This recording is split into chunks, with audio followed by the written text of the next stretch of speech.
A. Accent bias. Making judgments about people who speak a language based on their accent, and in particular discriminating against people with an accent different from that of the dominant culture. Accents form a large part of our identity and are one of the ways we express ourselves as individuals. They are developed when we learn to speak and are heavily influenced by the people around us during our early years, the movies we watch, who we listen to, and other elements of our environment. Accents tell people where we might be from. For example, our place of origin, what our native tongue might be, and which social groups we may identify with. Everyone has an accent. It is not unique or unusual. Noticing an accent different to our own is second nature. However, when we act more favourably to people who speak and sound like us, bias is in play. Judging people on how they sound instead of their value can lead to inaccurate and unfair decisions being made.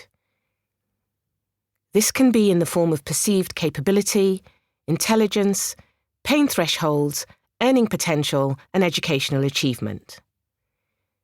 Individuals affected therefore try to change their accent to be accepted.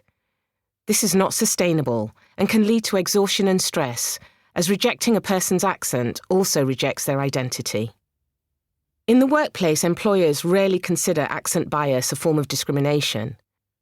Many state that they are an equal opportunity employer and that all applicants, both internal and external, will be considered for roles. An equal opportunity employer pays attention to the 9 protected characteristics: age, disability, gender assignment, marriage and civil partnership, pregnancy and maternity, race, religion or belief, sex and sexual orientation, when assessing an applicant to ensure fairness. A better understanding of the role accent plays in our often inaccurate appraisal of individuals and groups facilitates greater acceptance and lessens our discriminatory attitudes and behaviour. Here are a few ways to get started. 1. Acknowledge that we all have an accent. Include accent bias training as part of your organisation's onboarding. 2. Train all employees on what accent bias means and how it shows up. 3. Actively stand up for those who are called out for their accents. And 4. Practice speaking words from a country you're visiting where English is not the first language to get a feel of your accent in another language. Adultification of black children. When black children are viewed and treated as older than they are by adults who are in positions of authority, resulting in their rights being violated, diminished or ignored. The term adultification refers to a young person who has had to grow up before their time. When used to describe black children, it explains a form of racial discrimination, where they are perceived as adults even though they are not. Systemic racism has forced them into social, emotional and physical adult roles before they're ready. It is becoming more commonly used as a term in the UK in recent years, having originated in the USA in 2008. 3 major incidents happened in the UK in 2022 to 2023. 1. Child Q, a 12-year-old black girl, was strip searched by police at school while menstruating without an appropriate adult present.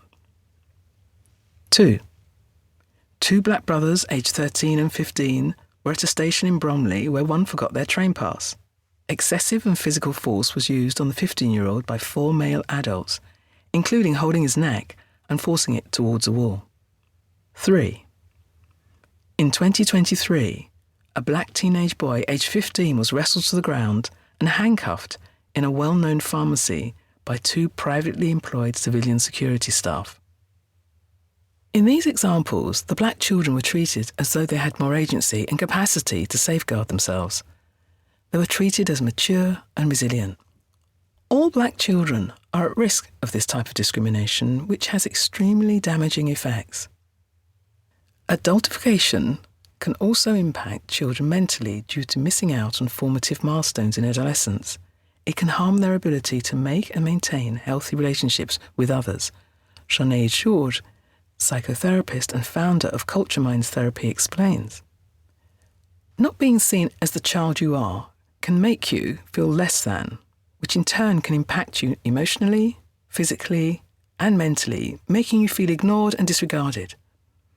In the long term, this can lead to depression, anxiety, low self-esteem and trauma, as their innocence and vulnerability is erased.